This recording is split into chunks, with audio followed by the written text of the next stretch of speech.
Rugpjūčio pabaigoje prasidėjus Europos vyrų krepšinio čempionatui Eurobasket 2011 visa Lietuva gyvens krepšiniu. Tad pasitinkant čempionatą Liepos 6-ąją Kaune startavo kamuolio žygio per Lietuvą akcija Varom už Lietuvą. Liepos 20 dieną kamuolio laukia kelmiškiai. Kelmėje Jonų Graičiūno gimnazijos aikštyne, nebūdami nes smarkiai iš dangaus prapliupusio lietaus, tarpusavyje mėtant kamuolį į krepšį varžėsi per 40 komandų iš viso Kelmės rajono. O prie Kelmės miesto ribos nuo Tytuvėnų pusės nusidriekė Kelmės baikerių kolona, būriavosi tytuvėniškiai, pirmieji kamuolio per Kelmę varytojai.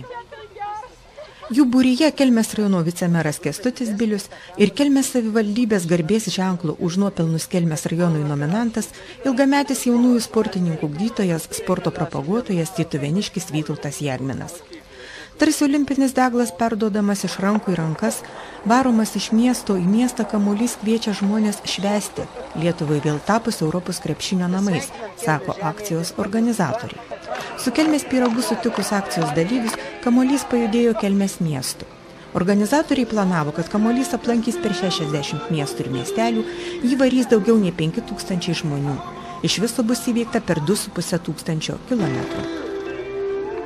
Akcijoje Varom už Lietuvą gali dalyvauti visi – draugų būrys, darbo, sporto ir kiti kolektyvai ir kiekvienas norintis.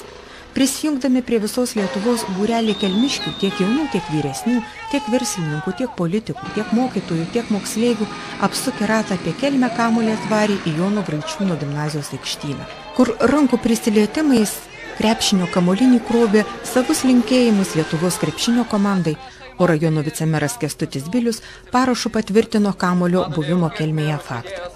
Pasak organizatorių, Varom už Lietuvą tai simbolinė tautos padėka Lietuvos krepšiniui, džiugesio ir pasididžiavimo išraiška.